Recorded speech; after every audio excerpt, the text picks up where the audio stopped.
It started innocently enough. I had been buzzing with excitement all day about the new neighbors who had moved into the house next door. I loved meeting new people, and as soon as I learned that a single mother with 2 children had settled into the previously vacant house, I decided to organize a small welcome dinner. My enthusiasm was contagious, and although Tom had been somewhat reluctant, he eventually agreed to my plan. After all, it was just dinner. What could possibly go wrong? When I introduced them, everything seemed perfectly normal. The new neighbor, Lily, was polite and soft-spoken, with an easy smile that could disarm anyone. Her 2 children, Anna and Ben, were delightfully well-behaved, shyly clinging to their mother as they entered the house. They couldn't have been more than 7 or 8 years old, with sandy brown hair and deep green eyes that sparkled with curiosity. I gushed over how cute they were, ruffling Ben's hair as he giggled nervously. Tom's reaction, however, was odd. It wasn't obvious at first. He had greeted Lily politely enough, offering his usual firm handshake and a warm smile. But as the evening progressed, I began to notice subtle changes in his demeanor. He seemed distracted, barely making eye contact with anyone, and his responses to questions were curt, almost mechanical. During dinner, he kept glancing at Lily, as if trying to solve a puzzle in his head. His fork hovered midair more than once, and I had to nudge him to bring him back to the conversation. "So, Lily," I said cheerfully, trying to fill the awkward silence that had fallen over the table, "what brought you to our little neighborhood?" Lily hesitated for a moment, her smile faltering slightly. "Well, I needed a fresh start. The kids and we've been through a lot, and I thought it was time for a change." Her voice was steady, but there was a tremor beneath the surface that I didn't miss. Before I could press further, Tom cleared his throat and set his glass down with more force than necessary. "It's a nice neighborhood," he said, his tone flat. You'll like it here." I shot him a confused glance, but he avoided my gaze, focusing intently on his plate. Lily's expression shifted, her smile tightening as her eyes flicked toward him. It was a fleeting moment, but it was enough to make my stomach churn uneasily. The children, oblivious to the undercurrent of tension, chattered happily with me about their favorite cartoons and school projects. They seemed to have taken a liking to me almost immediately, their laughter ringing through the dining room. Tom, however, remained quiet, his eyes darting between Lily and the children with a mixture of unease and something else. Guilt? Regret? I couldn't quite put my finger on it. "Tom, are you feeling okay?" I finally asked, unable to hide my concern. He looked up abruptly, as if startled by my voice. "Yeah, I'm fine. Just tired. Long day at work." Lily's eyes lingered on him for a moment longer before she turned back to me, forcing a smile. "Your husband must work very hard. You're lucky to have him." There was an odd edge to her tone, and I couldn't tell if it was genuine or something else entirely. I decided to let it slide, focusing instead on clearing the plates and bringing out dessert. As I moved to the kitchen, I caught a snippet of a hushed conversation between Tom and Lily. Their voices were low, urgent, and filled with an intensity that made my heart skip a beat. I couldn't make out the words, but the tone was unmistakable. When I returned to the dining room, they were both sitting stiffly, their faces carefully neutral. "Who wants pies?" I said brightly, forcing a smile as I placed the dessert on the table. The children cheered, their excitement momentarily breaking the tension. But my unease lingered, growing stronger with each passing moment. There was something about Lily that felt familiar, but I couldn't quite place it. And then there were the children. As I watched them giggle and whisper to each other, a nagging thought crept into my mind. They reminded me of someone, but I couldn't figure out who. It wasn't until later that night, as I lay in bed beside a restless Tom, that the pieces began to fall into place. The sandy brown hair, the green eyes, the way Ben crinkled his nose when he laughed, it was all too familiar. My breath caught in my throat as the realization hit me like a freight train. The children, they looked like Tom. The realization left me wide awake, my mind racing with questions I wasn't sure I wanted answers to. I stared at the ceiling, listening to the rhythmic sound of Tom's breathing beside me. He had fallen asleep, or at least he was pretending to. I couldn't shake the image of Lily's children, their sandy brown hair, their piercing green eyes, and the way Ben's smile felt like a haunting echo of Tom's. I needed answers. And if Tom wasn't going to give them to me willingly, I'd have to find another way. The next morning, I made an effort to act normal. I kissed Tom goodbye as he left for work, forcing a smile that felt brittle and fake. My stomach churned as he drove away, his casual wave from the car feeling almost cruel in its ease. Once he was out of sight, I took a deep breath and grabbed my phone. If Lily had a past with my husband, she wasn't going to keep it hidden from me. I walked over to her house, my heart pounding with each step. What was I going to say? How could I even begin to ask the questions that had been gnawing at me all night? But as I stood on her doorstep, her kids playing in the yard, the fear in my chest gave way to something else. Anger. I deserved to know the truth. Lily answered the door quickly, her expression shifting from surprise to polite curiosity. Oh, hi, Maria. Is everything okay? Can we talk? I asked, my voice firmer than I expected. Privately? Her eyes flicked to the children, then back to me. She nodded slowly. Sure. Come in. Her house was cozy but sparse, as if she hadn't fully settled in yet. She gestured for me to sit on the couch, but I remained standing, crossing my arms tightly over my chest. Maria, she began cautiously, is something wrong? I didn't waste time beating around the bush. Your kids, I said, my voice trembling slightly. They look a lot like Tom. Her face froze, the color draining from her cheeks. For a moment, she didn't say anything, and the silence between us felt deafening. Finally, she spoke, her voice barely above a whisper. Maria, I didn't mean for this to happen. I didn't even know he was married when it started. The air felt like it had been sucked out of the room. My legs threatened to give out, and I sank into the nearest chair, my head spinning. You had an affair with my husband? She nodded, tears welling up in her eyes. It was years ago. I didn't know about you, I swear. By the time I found out, it was already over. He told me he couldn't leave his family, and I let it go. I moved away. I didn't think I'd ever see him again. And the kids? I pressed, my voice cracking. Are they his? She hesitated, and that hesitation was answer enough. My stomach churned, and I felt the sting of betrayal like a knife twisting in my gut. Why didn't you tell me? I demanded, anger boiling to the surface. Why did you move here? Why now? It wasn't on purpose, she said quickly, her words tumbling out in a rush. I had no idea you lived here. I was just looking for a fresh start for my kids. Maria, I swear, I didn't come here to ruin your life.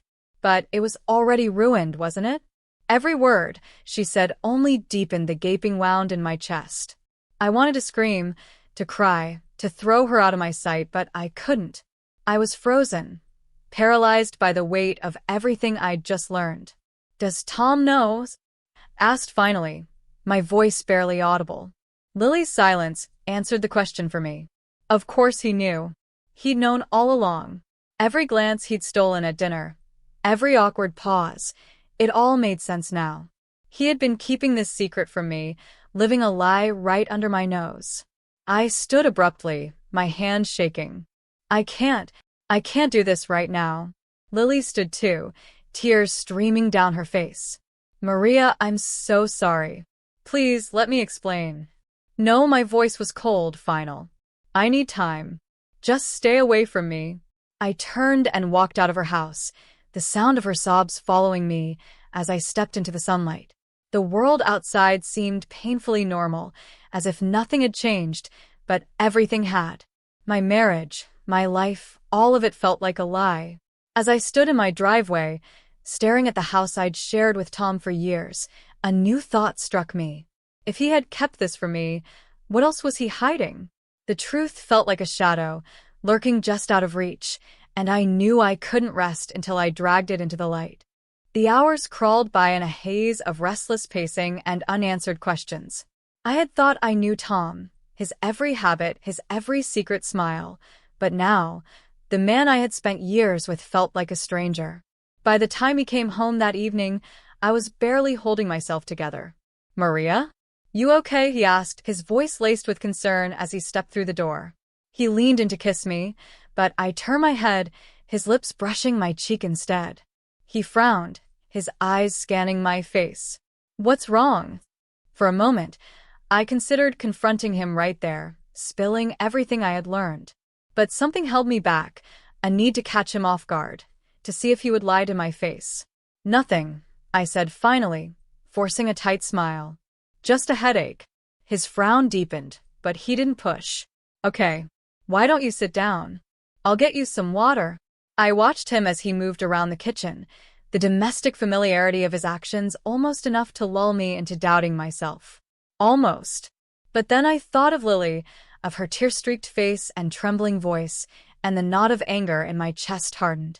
After dinner, I waited until he was settled on the couch, scrolling absent-mindedly through his phone. My heart pounded as I sat down beside him, my mind racing through a dozen different ways to start. Finally, I settled on the simplest. "Tom," I said, my voice steady despite the storm inside me. "Did you know our new neighbor Lily before she moved here?" His reaction was subtle but unmistakable, a slight stiffening of his shoulders, a fractional pause before he responded. "No," he said, shaking his head. "Why do you ask?" The lie was like a slap to the face. My stomach churned, a wave of nausea threatening to overtake me, but I clenched my fists and steadied my voice, determined not to show how deeply the lie cut. "She mentioned that she used to live in the city," I said, my tone casual. "Didn't you live there for a while before we met?" "Yeah, but it's a big city," he said quickly, too quickly. "Lots of people live there." I nodded slowly, my mind working furiously. He was hiding something, that much was clear. But I needed proof, something he couldn't deny. And then it hit me, his office. Tom was meticulous about his files, keeping every document and photo neatly organized. If there was something to find, it would be there. Later that night, after he had gone to bed, I crept into his office. The room was dark except for the faint glow of the streetlights outside. My hands shook as I rifled through his desk drawers, my heart pounding louder with each passing second.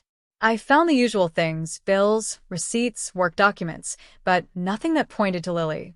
I was about to give up when I noticed a small, locked box tucked away on the top shelf of the closet.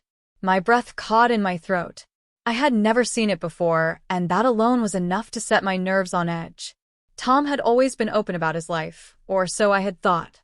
For him to keep something like this hidden, it felt like confirmation that my suspicions weren't just paranoia. The box was locked, but I remembered where he kept the spare key, hidden in a hollowed-out book on his desk. My hands trembled as I retrieved it, the weight of what I was about to uncover pressing down on me like a physical force. I slid the key into the lock, turning it with a soft click. Inside were photos. Dozens of them, neatly stacked and carefully preserved. My breath caught as I flipped through them, my hands trembling. They were of Tom and Lily, smiling together, arms around each other. Some were candid, taken in parks or cafes. Others were more intimate, with the two of them laughing in what looked like a shared apartment. And then there were the letters. They were bound together with a ribbon, their edges worn from being handled. I opened one, my eyes scanning the familiar handwriting. "Tom, I'm scared. I don't know how to do this on my own. The kids deserve better. They deserve you, The words blurred as tears filled my eyes. There was no denying it now. The children were his. I don't know how long I sat there, staring at the evidence of my husband's betrayal. Time seemed to stretch and blur, the weight of everything crashing down on me. Finally, I put the photos and letters back in the box, locking it and returning it to its place. When I climbed into bed that night, Tom was already asleep, his face peaceful and untroubled. The sight of him filled me with a mix of rage and heartbreak. I wanted to wake him, to scream and demand answers. But I knew it wasn't the right time. The next morning, I called Lily. "We need to talk," I said, my voice cold and firm. "Now." There was a long pause on the other end of the line. "Okay," she said finally. "Come over." When I arrived, she was waiting for me, her face pale and drawn. The kids were nowhere in sight, and the house felt oppressively quiet. I found the photos, I said without preamble. And the letters. Her eyes widened, her hand flying to her mouth.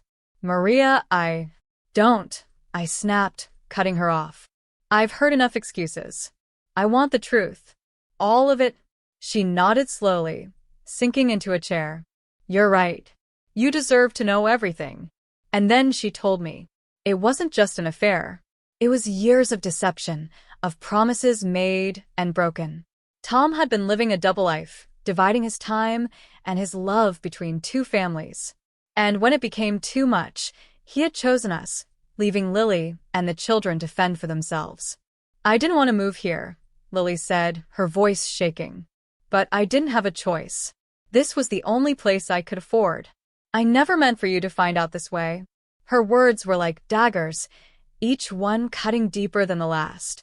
But as I sat there, listening to her story, a new question began to form in my mind. If Tom could lie to me about this, what else was he hiding? The weight of Lily's confession followed me home, settling like a heavy fog in my chest. I had walked away from her house with more questions than answers. She had told me about the affair, about Tom's betrayal, but what she didn't say, what she couldn't say, lingered in the air like a ghost.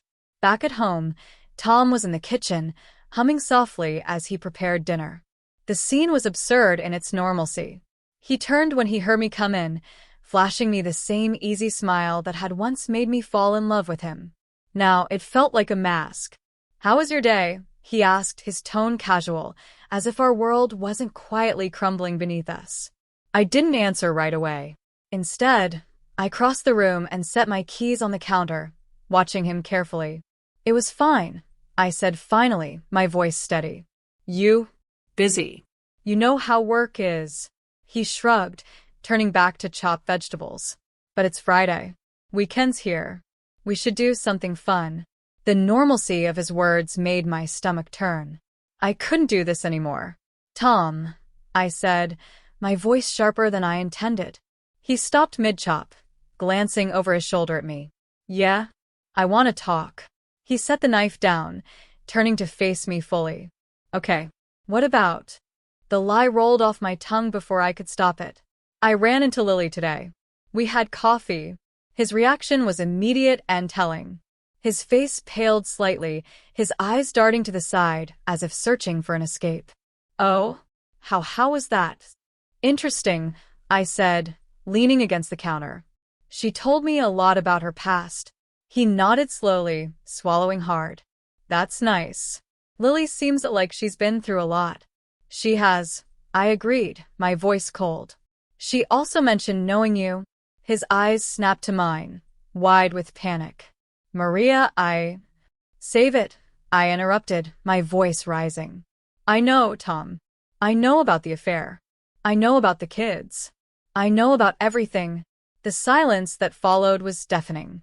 He opened his mouth to speak, then closed it again, his shoulders slumping as if the weight of the truth had finally caught up to him. "Maria, I'm sorry," he said finally, his voice barely above a whisper. "I never wanted you to find out like this. But you are okay with me not finding out at all?" I shot back, my voice trembling with anger. "You are okay with lying to me every single day? With letting me believe we had a happy marriage while you were off playing house with someone else?" "It wasn't like that," he said, his tone pleading. "Maria, I chose you. I chose us." I laughed bitterly, the sound harsh and foreign even to my own ears. "You chose me? After you already had a whole other family? Do you even hear yourself?" He reached for me, but I stepped back, the distance between us feeling insurmountable. "Maria, please. I'll explain everything. Just give me a chance."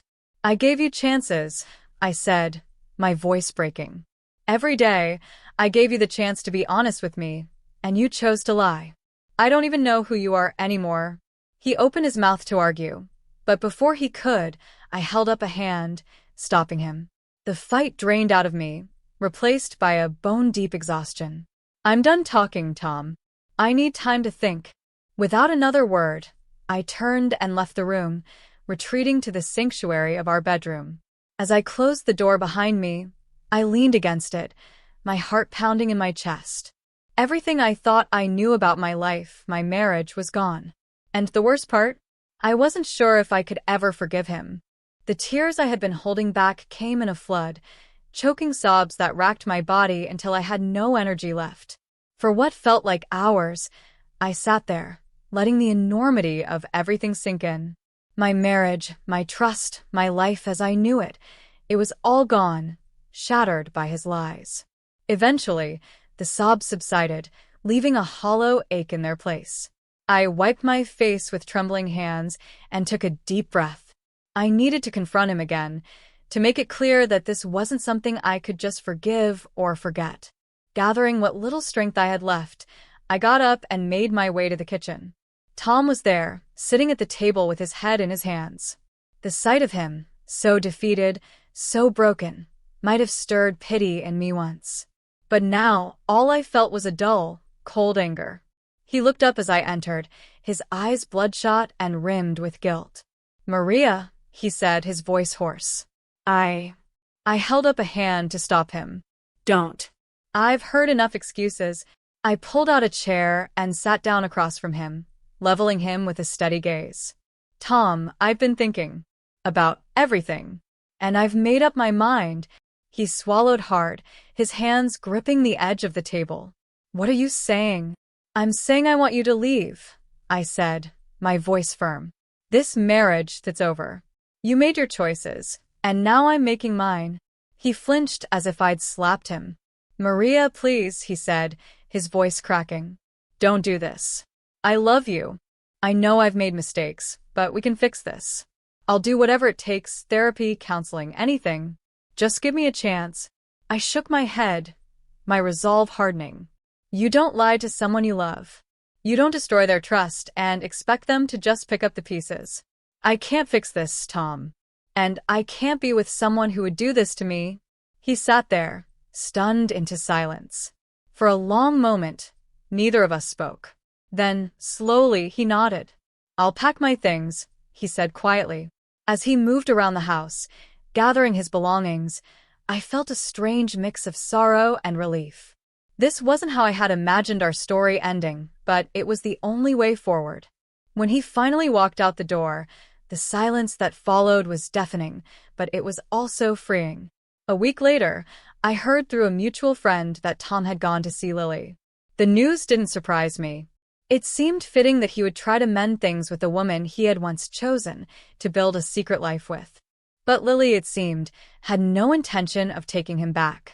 I ran into her at the grocery store one afternoon, and the sight of her, calm, composed, with her children by her side, was a stark contrast to the tearful woman I had seen weeks before. "Maria," she said, offering a tentative smile. I heard about you and Tom. Are you okay?" I nodded, returning the smile. "I'm getting there. And you?" Her smile faltered slightly, but she straightened her shoulders. "We're fine. Tom came to see us, but..." She shook her head. "I told him it was too late. He left us once, and I'm not going to let him hurt us again." Hearing those words brought an unexpected sense of closure. Tom's actions had left a trail of heartbreak, but he wouldn't find solace in the wreckage he had caused. As I walked away, I realized that Lily and I weren't so different. We were two women who had been deceived, hurt by the same man, but we had both chosen to rise above it. Tom's lies had shattered our lives, but they wouldn't define us. For the first time in weeks, I felt a glimmer of hope. My world wasn't ending. It was beginning anew. And this time, it would be built on truth, strength, and the unwavering belief that I deserved better.